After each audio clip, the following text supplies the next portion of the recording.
Yo guys, what is up? It's your boy Vader and I'm back at it again with a brand new Call of Duty mobile video. And in today's video, I'm going to be showcasing the Bizon, the SMG Bizon. So just talking a little bit about the Gunsmith build that just appeared on your screen moments ago. We're going to be rocking with the monolithic suppressor, the OWC marksman, the large caliber ammo A, OWC laser tactical, and OWC skeleton stock. So talking about the Gunsmith build and sort of my idea around the build itself, I think, it's a very good build. I think it's a very compact build and it does the job, most certainly in these cases right now. And especially since that the Bizon will be receiving a massive buff in Season 10 of Call of Duty Mobile. It's pivotal that I think I will bring you guys, to bring you guys the best Gunsmith build for this weapon. So one thing that is really important with this weapon is the OWC skeleton stock. The OWC skeleton stock is very good.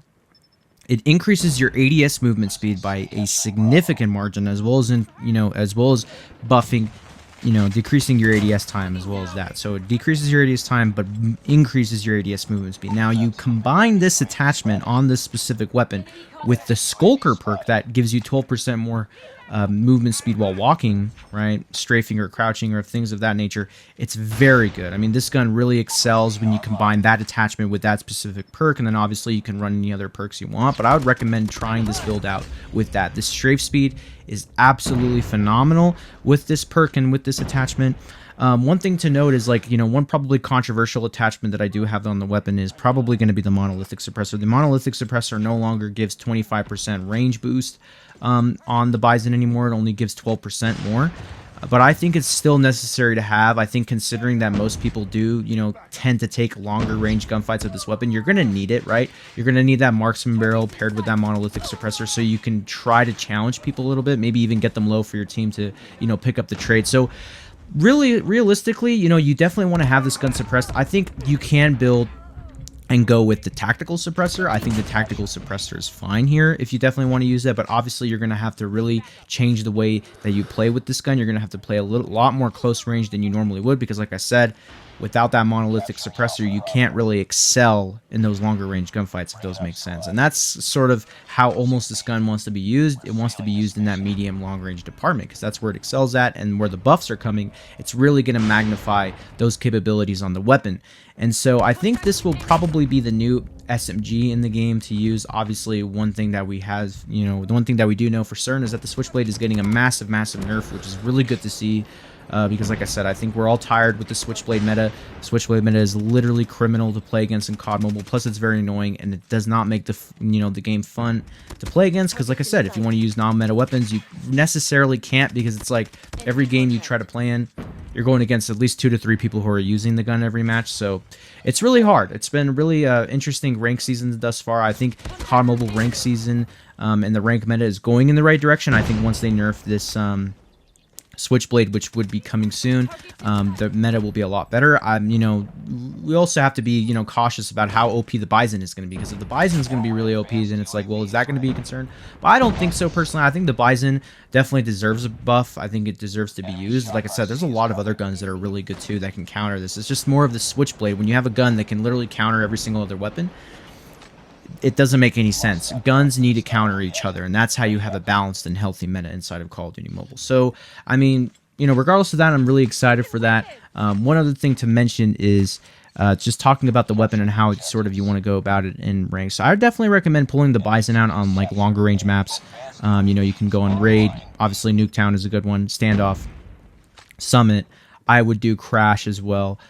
Some other maps that I would probably avoid are Crossfire. I would not use this gun on Crossfire. It's terrible, because like I said, on Crossfire you're going to be tending to wallbang things a lot, and this gun doesn't really have that potential. So you're going to want to stay away from maps that are incredibly long range. Another good map that this gun is really good on is Hacienda.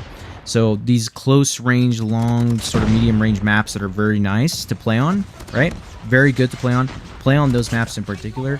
I think this weapon personally is a very aggressive weapon. I think this is a hyper passive aggressive weapon, meaning that you can play aggressive, you can still play passive, you can kind of hold down areas on the map, and you can be really good, right?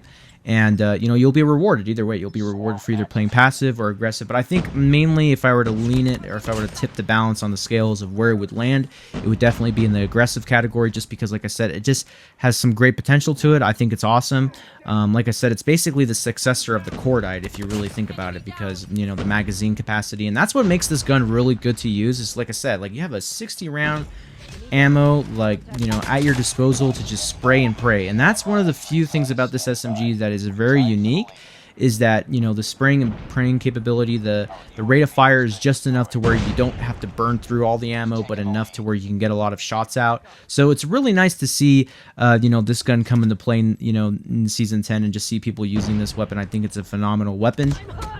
And yeah, I mean, that's really going to be it. And obviously, you know, you have the other attachments, like I mentioned, the OWC laser and stuff like of that nature, to really increase the, you know, ADS time. One thing that you do have to also use that I did not mention, which was large caliber ammo. You definitely want to use this ammo attachment on the gun. If you don't, you're going to suffer some major league damage points when it comes to taking gunfights, and you're going to notice a huge difference when it comes to time to kill. So you're definitely going to want to rock the large caliber ammo mag. And like I said, that's another reason too that I forgot to mention, is because that, you know, this magazine attachment does reduce the range as well. That's why it's very pivotal to counter that negative effect with the marksman barrel and the monolithic suppressor, and you'll have a good balanced range output for the gun. Because if you don't, you're basically screwing yourself, and that's another thing. So you definitely want to build this gun the right way. I would highly recommend my Gunsmith build. One thing that you could probably switch out are two things, either the stock or the suppressor.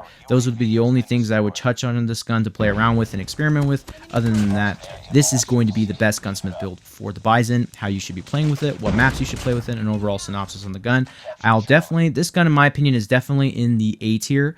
Definitely lower end to A tier, not quite S tier, but next season it will definitely be S tier for sure. And right now it's actually a very good gun. So if you guys have made it this far towards the end of the video, I sincerely appreciate it. Let me know in the comment section down below what you guys think of this weapon. Is this weapon good? Is this weapon bad? Are you guys excited to see this weapon come back in Season 10 and get another buff this season? So I'm really excited to see what you guys think. Let me know in the comment section down below what Gunsmith build you guys are running. I'm actually curious to see how you guys build it. Also, make sure to like the video. It's super pivotal because we want to get this video out to a lot of people as possible so they can stay engaged and look for the best content and the best builds possible for their guns. And most importantly, subscribe, because we're on the way to 10,000 subscribers. And this has been your boy Vader, and I'll see you guys in the next one. Peace.